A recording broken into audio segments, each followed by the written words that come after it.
All right, good evening, everybody, and happy New Year. This is a show that I want to begin with as we end the year 2024. Pero gusto ko ring simulan sa pagpasok ng 2025. So basically, it's still 2024, and I just want to begin with a momentum. I've been doing this since pandemic. So sabi ko, it's about time to go back to the digital world since most of the people are really there. And I was inspired by a friend, Priest, na sinabihan niya ako na tulong-tulong tayo na kailangan nating dalhin si Kristo sa mundo ng digital, ng social media. All the more that the help is needed.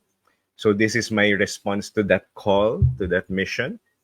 I don't know kung ilan ang makakapanood nito, but nung pandemic, I called this Tambayan with Coach Lep. So we basically just tambay lang, makinig lang, samahan nyo lang ako. You could comment. What's beautiful here sa StreamYard is we get to have this interaction. Kaya nga bumalik ako dito sa platform na ito.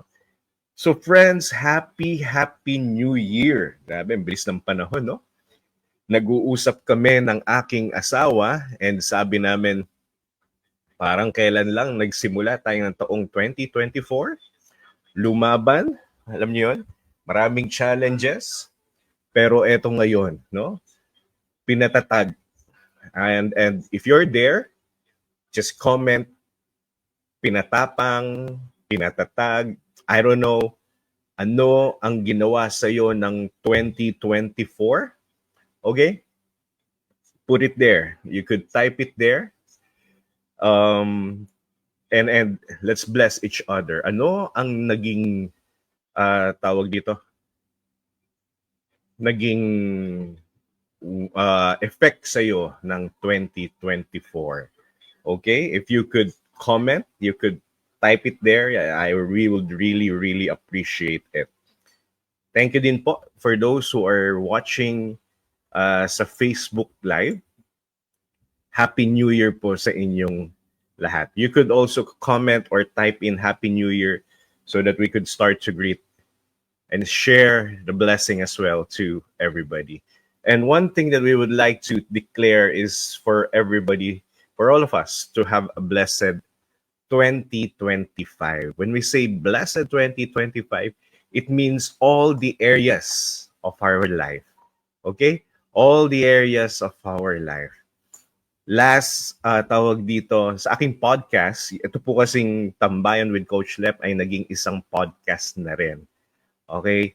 So, sa podcast ko, I went back there. Tawag dito, marami na rin akong mga message about tawag dito. Marami na akong message about what do you call this? Starting the year right. Yan. Okay? Pero this time, I just want it to be, may kasama na po tayo. Thank you so much. Sabi ko kasi, I'll just do this. It's something I really want na simulan dahil I want to have that momentum. Everybody, if you are listening, momentum is very important, lalo na as we pursue goals, our dreams. So again, I am responding to the call, to the mission, to bring Jesus in the digital world. And hindi pa tapos ang 2024. So I want to begin with a momentum. All right? I want to begin with a momentum. And that's what I'm doing. Okay? So hello to Maverick. Thank you so much for tuning in, for watching. Brother To is here. Group 4. Kami po yung nanalo, nag-champion no, sa Christmas party. First time na nangyari sa akin na ako yung nag-champion, nakasama sa Group 4 na yan. And we really won. No? Malit na bagay. But going back to what I'm saying, it's really important to have this momentum. Okay? So this is me responding to that. Pero as we talk about Happy New Year, Okay? I'm going to throw in some questions. Ano lang naman po ito? One, two, three, four questions. So this is just going to be quick. Four questions, but I need you to reflect. Four questions, but I need you to consider these questions para sa darating na taong 2025. Pero, before I proceed with the questions po natin, okay? I want to just go to some quotes.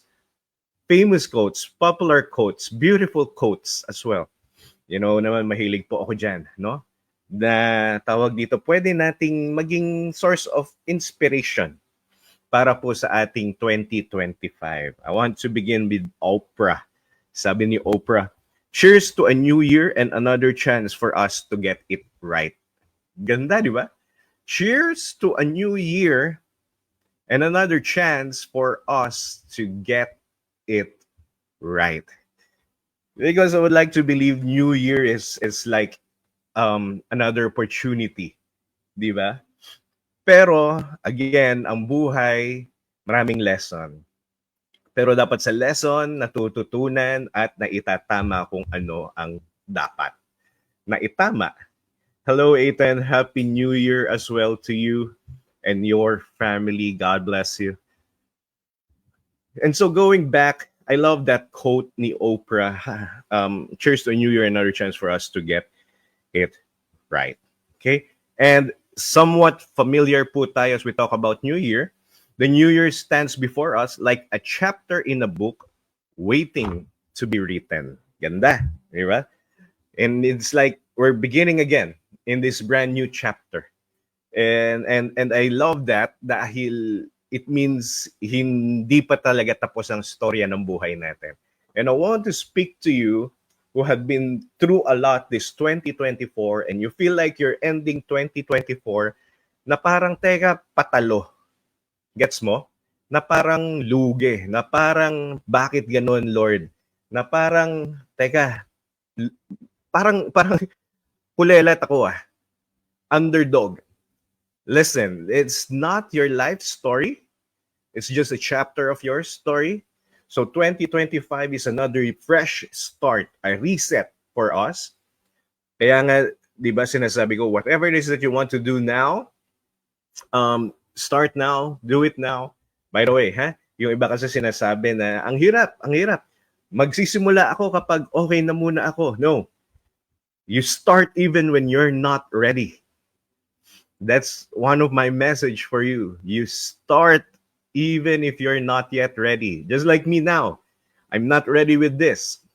But I need to start now. I need to begin.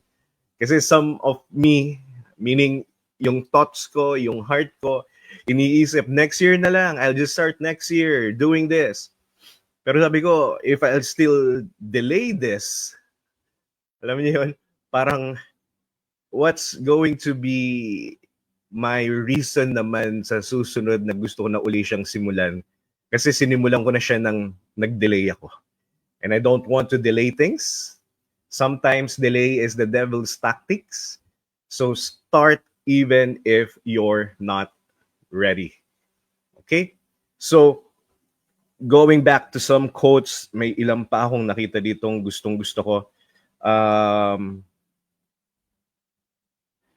Vern McClellan, what the new year brings to you will depend a great deal on what you bring to the new year.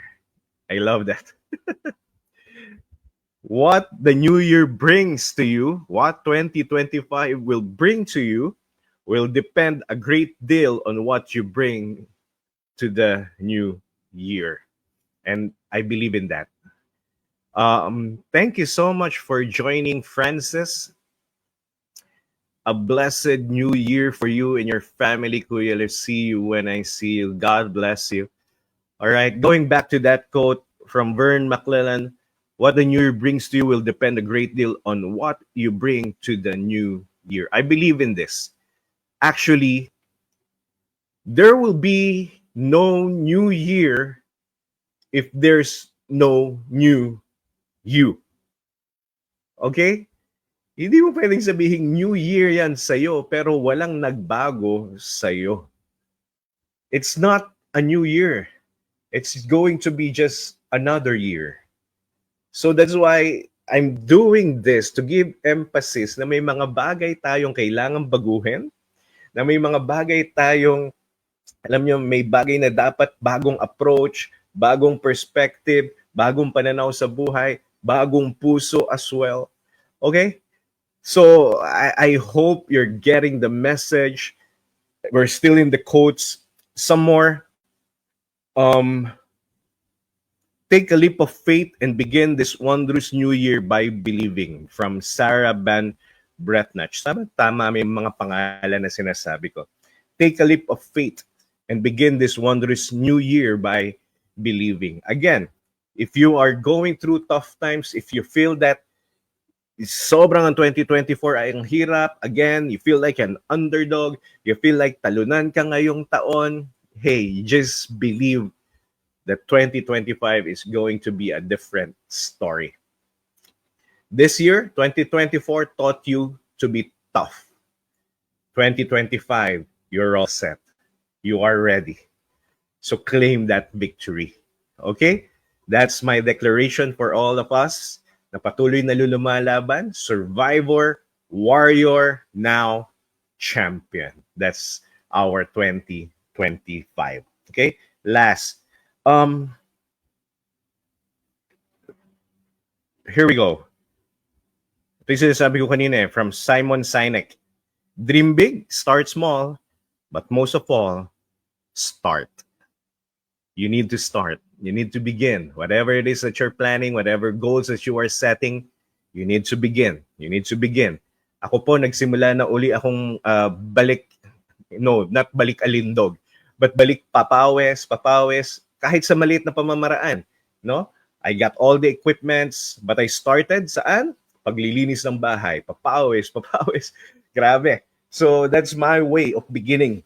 Okay, but I really want to begin. I really want to start now. Again, what I'm saying, momentum is very much needed as we pursue our goals. Now, here are my 4 questions that I want to share po sa inyo, lalo na ngayong parating ang 2025. A little story lang, a little background, paano po ako na nag-come up with these questions to help us, aid us, para sa ating nalalapit na new 2025, fresh 2025. Ako po ay laging nagmo-monitor, no? Nagpapa-maintenance ng aming sasakyan. And this December, naka-schedule na po ako talaga na bumalik. So I went sa isang talyer. Ako po ay nagpa-check up na ng aking sasakyan. And we discussed the things na kung anong dapat paltan, anong dapat i-maintain, okay pa, anong dapat i-replace na, nagpa-change oil po ako, nagpalinis po ako, nagpalit po ako ng mga filters. If you're a driver, may sasakyan ka, I know you understand what I'm saying, and this is very important, na magkaroon ng proper maintenance ang ating sasakyan. If not, I am telling you, first, baka masiraan ka. And kapag nasiraan ka, stress, ano pa? Mas lalaki yung gastos, ano pa? Tawag dito, masisira yung schedule mo, alright? And another thing, that's why maintenance is very important, is para mas tumagal, mag-last ang sasakyan. Okay? Kaya, importante na tayo nag-check, no? Nagpapalinis, nagpapa-maintenance is para tawag dito, your flow, your drive is walang maging hassle. Walang maging problema. Okay? Nakakondisyon ka, in short. Okay? That's why I called this session, this episode, as self-maintenance. If ang sasakyan ini-schedule natin na magkaroon ng maintenance, it's also important, mga katambay, that we consider having that personal maintenance as well. Self-check po tayo. Yung po ang 4 na tanong na ibibigay ko dito. Self-check po tayo. I-check po natin ang ating sarili. I-check po natin ang ating tawag dito, mga dapat i-improve, dapat ayusin, dapat paltan, dapat linisin. And I want to begin That's the story. That's the background story. Why I'm sharing this fourth question sa inyo, and I want to begin with this question. What's your, I'm sorry, that not this question. Three question lang pala ako.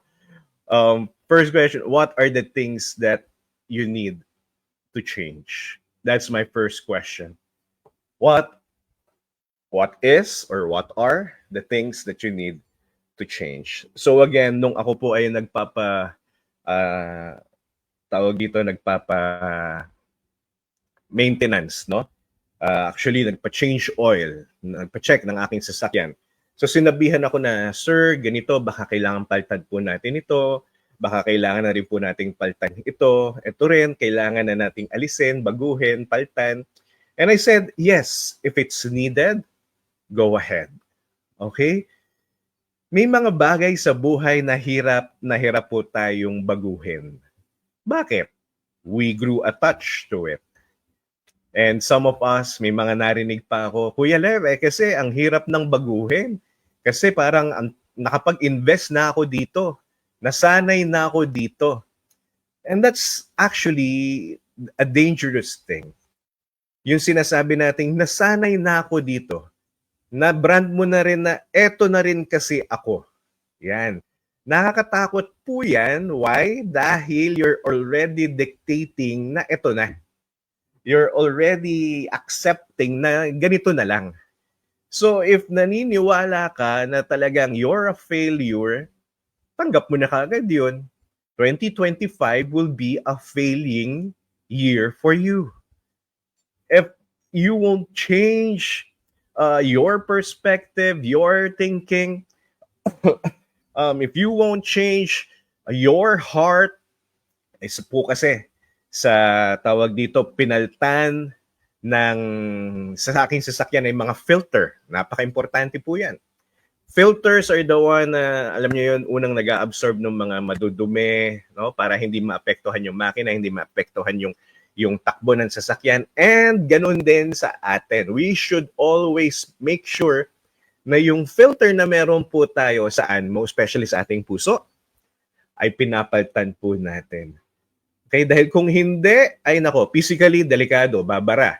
Pero again, as we talk about ourselves, okay, the world always throws wrong label po sa atin. Naniniwala ako dyan. Ang mundo, ang ibang mga tao, listen to this even ang mga malalapit, mga kaibigan, at mga mahal natin sa buhay, they throw labels sa atin. You need to filter it. You need to check. Tatanggapin mo ba o hindi? Kasi may tendency tayo na yakapin yung mga labels na ito. Gamitin ang mga labels na ito. So my beloved friends, ano ang kailangan mo ng baguhin sa iyo? Babaguhin mo na ba yung lagi kang magastos? Yan, sa mga online shopping. Babaguhin mo na ba yung lagi kang procrastination? Lagi kang mamaya na lang. Babaguhin mo na ba yung lagi kang, alam mo yun, lagi mong binibigyang limitasyon ang iyong sarili. Ay, hindi ko kaya yan eh. Ay, hindi ko magagawa yan eh. Ay, hindi ko kasi strength yan eh. Paano mo malalaman kung kaya mo if hindi mo susubukan? So again, I go back to what I said kanina. You need to start even if you're not ready. Before, sinasabi ko, start and do it afraid. Now, I'm telling you, start even you're not ready. Gawin mo lang. Simulan mo lang. Hindi naman talaga perfect ang simula. My beloved friends, listen to what I'm saying. Hindi naman talaga perfect ang simula. Okay? But what's good with starting? Nakapagsimula ka. Mas ahead ka na dun sa mga taong hindi pa rin nakakapagsimula. So again, what is it that you need to change? Hi Dan, kamusta ka? Kamusta ka? Kamusta ka? Kamusta ka?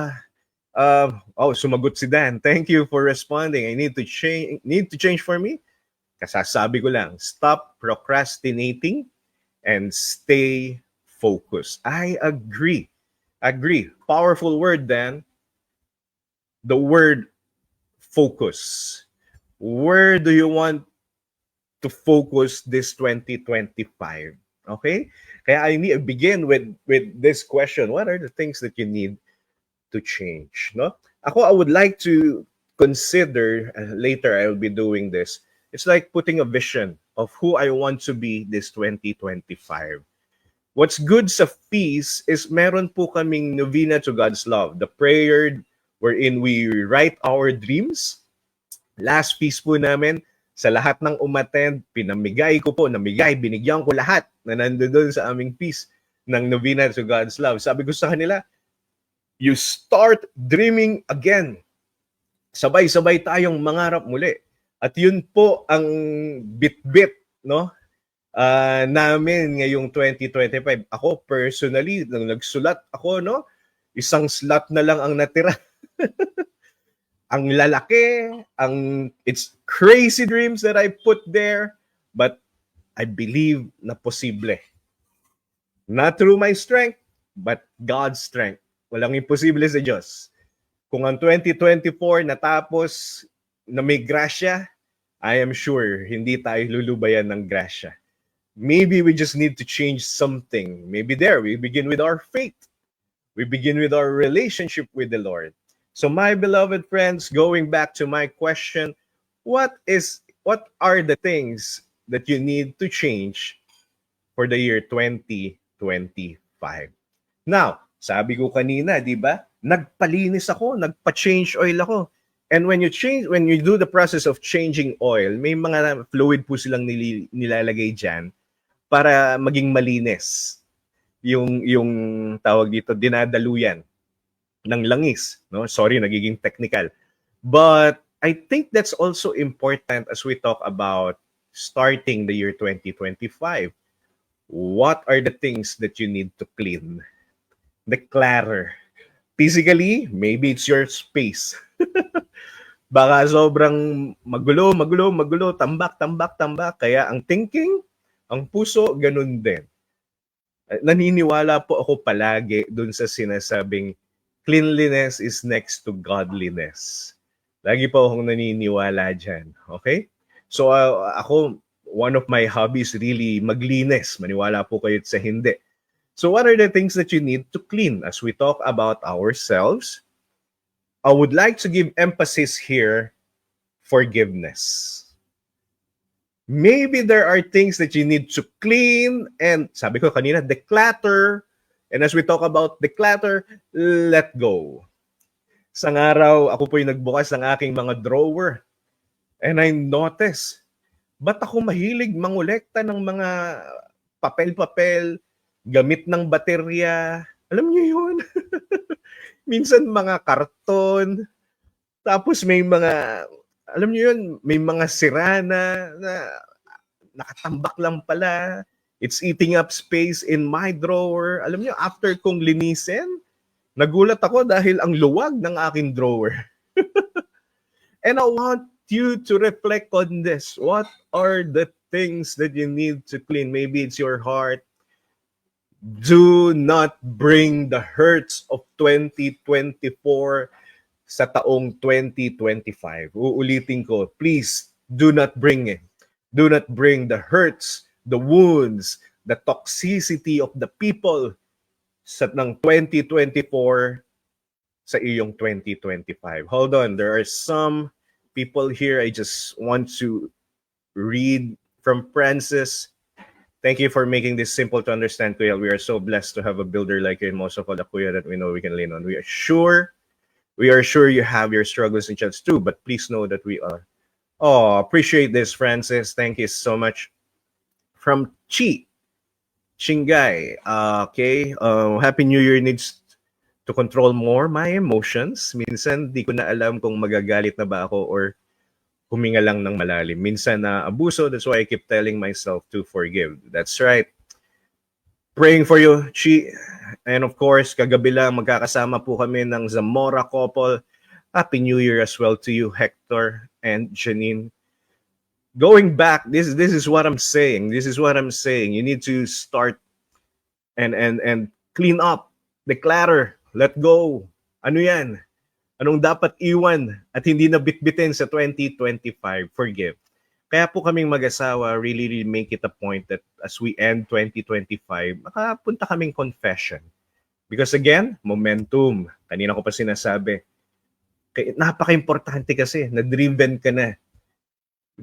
Sometimes the problem is we tend to think that, okay, sisimulan ko to 2025. Magandang idea, magandang thinking. Pero tingnan nyo to ha, what if nasimulan ko na bago pa matapos ang 2025? 2024, sorry. What if nasimulan ko na? It's different. Hindi ka na mag-iisip kailangan magsimula ng 2025. Instead, may momentum ka na sa pagsimula mo ng 2025. Na-gets? So, if ever na nasa karera, if you're thinking that magsisimula ako sa 2025, nasa starting line ka pa lang. Pero yung mga nagsimula na ng 2024, just like today, I'm doing this, I'm starting with this, nakausad na ako. So who do you think has more chance of winning the race? Diba? Yun yung ibig kong sabihin.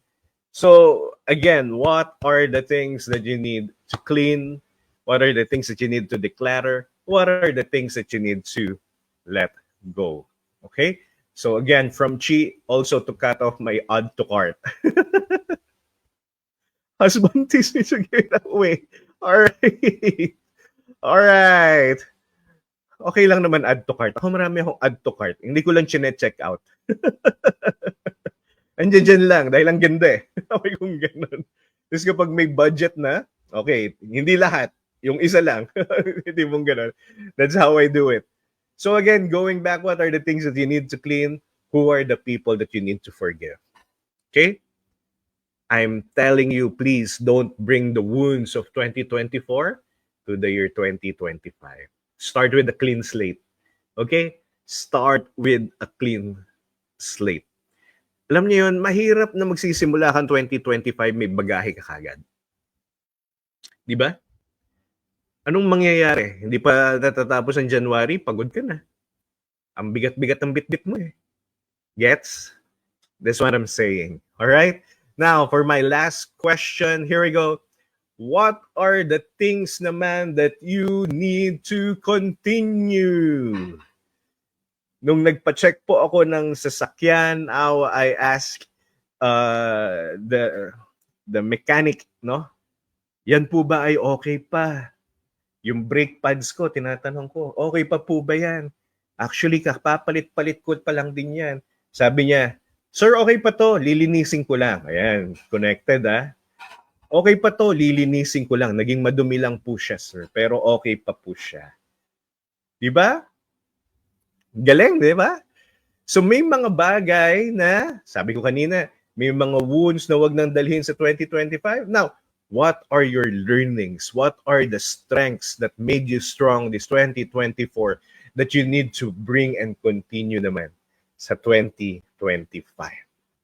Okay? Maybe your faith that 2024 has been tough, but you really hold on to God and you believe that in His goodness and graciousness, kaya naman alam mong umabot ka ngayong katapusan ng 2024, eh baka kailangan dalhin mo pa yan sa 2025.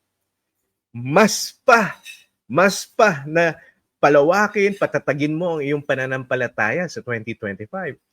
Maybe you're being kind to other people, dalhin mo sa 2025. No? Maybe you being helpful to other people, dalhin mo sa 2025. Hello, Brother Koy.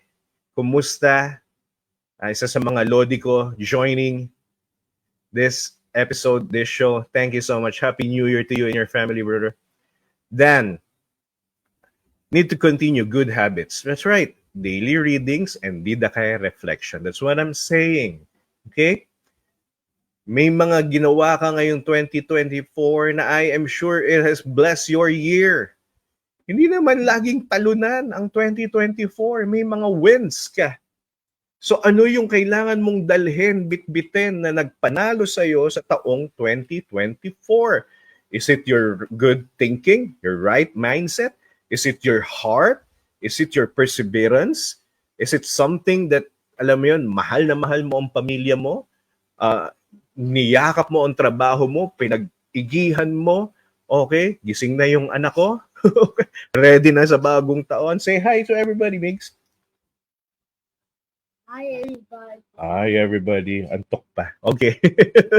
That's what I'm saying. What is it that you need to continue for the year 2025 na ginamit mo? Pinagpatuloy mo ngayong 20. Alam mong makakatulong eh. Okay? Para sa iyong taong 2025. Okay? So, 3 questions that I need you to consider for the year 2024. Recap lang tayo. First question that I shared, what are the things that you need to change? That's my first question. Second question is, what are the things that you need to clean, declutter, or let go, or forgive? Okay? By the way, last, hahabol ko. Maybe you also need to forgive, most especially yourself. Yung sarili mo. Baka yun ang kailangan mong patawarin. Okay? Sa maraming pagkakamali, sa maraming weaknesses or pagkukulang, maybe you need to forgive yourself doon. And last question that I shared today, what are the things that you need to continue? May mga ilang sumagot. Thank you so much again for joining. From Chi, again, give away all shoes, clothes, those who are in needs. Why not? Masisira lang yan pag di natin gagamit. Continue to live with my purpose. Pasayahin ang mga elders sa pagsusumba with free meals. Wow! Wow! Galing, galing. Great job, G. Dalhin mo yan sa 2025. Okay? You see, yung purpose, yung mission, yun pa ha, bitbitin ninyo yan sa 2025 or upgrade. Maybe that's what we need. Instead of a whole change of what will happen to you, maybe an upgrade is what you need. Okay? Now, I always do this. Actually, tonight, kaming pamilya po, gagawin namin ito. And I want to start with you guys, mga katambay. I want to end with this. What's your word, praise, or Bible verse for the year 2025? What's your word? It's going to be your battle cry. It's going to be, kapag sinabi mo to, anchor, bawal ng pagod, laban uli. No? To some, that's it. Laban. No? May kilala ako, yun talaga. Some, it's family. Some, it's really a Bible verse. I want to begin by sharing my word to you. Okay? My word is persevere. Persevere. In all the areas of my life, persevere. Persevere, magpatuloy, endure. Because it's going to be tough. Yun naman ang buhay eh. Hindi talaga madali. And whatever it is that we are pursuing, it's not easy. Okay? Kung madali lang, edi hindi na natin dapat in-aspire. Right? So I need to persevere. I need to endure. Those are my words. How about you, friend? What's your word? You don't have to share it here, or kung gusto mo, okay lang naman. I'm going to end with a prayer. But think of that word. Think of that praise. Maybe a quote that you want na yakapin. Maybe it's a quote na sinabi ko kanina. So, or maybe a Bible verse na gusto mong talagang i-embrace, no? But me, again, those are my words. Persevere and endure. Let me end by praying for you. Thank you so much, friends, for joining me in this episode, in this show. I always end with a prayer. Oh, by the way, teka, si Dan, sumagot si Dan. Thank you, Dan. Word improve. Beautiful. In skills and habits. Beautiful. Thank you, Dan, for doing this. Thank you, Dan, for responding. Oy, yung idol ko nandirito. Oh, Brother Randall Serrano. Happy New Year, Brother Lev. Happy New Year, brother. To you and your family. May sumagot din. I love it. From Mila, my word is delight. Ganda. Thank you so much for sharing. She also responded, be brave. Nice. Beautiful. Let that be your anchor, my beloved friends, for the year 2025. So again, let me end by praying for you. In the name of the Father, the Son, the Holy Spirit. Amen. Heavenly Father, we thank you for the year 2024. A lot of things happened and sigurado kaming alam mo ang lahat ng nangyari. And naniniwala rin kami na sa mga nangyaring ito may plano ka, may rason ka. And now looking back, oh Lord God, we saw you with us. Karga mo kami, minsan hinihila mo kami, minsan tinutulak mo kami because you know all the beautiful things that in store for us for the year 2025. At para rin sa amin, itong 2024 has been a learning stage, a learning year. There's a lot of lessons.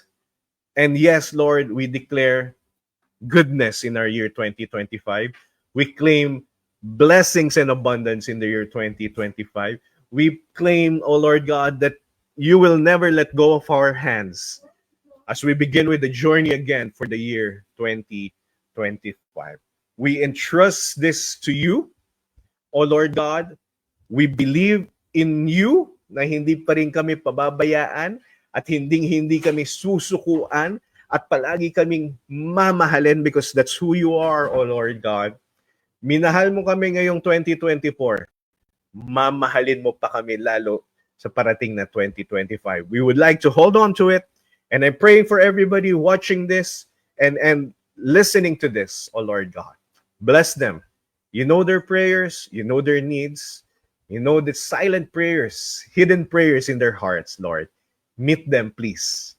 In your mighty name, amen. All of this we live unto you, accompanied by the prayers of our Blessed Mother Mary and the prayers as well of Saint Joseph. Amen. In the name of the Father and of the Son and the Holy Spirit. Amen. Humabol si Lyndon sa word, sabi niya, trust. Beautiful.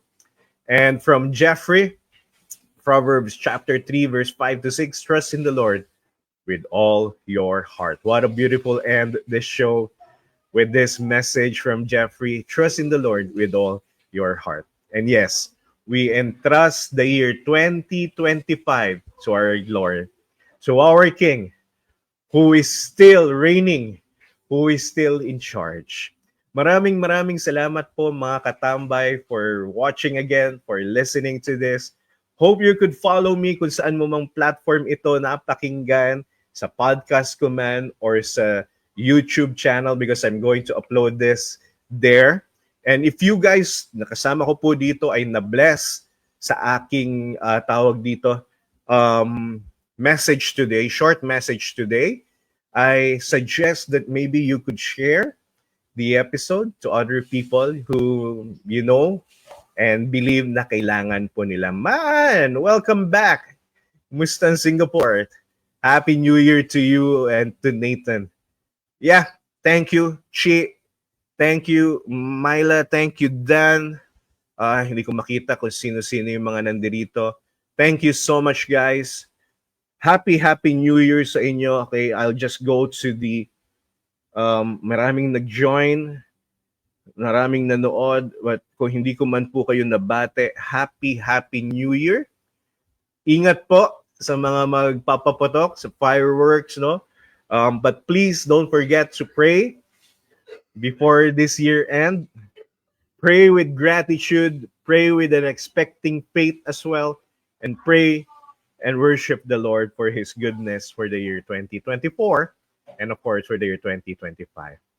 God bless you, everybody. Maraming salamat po for joining. Bye!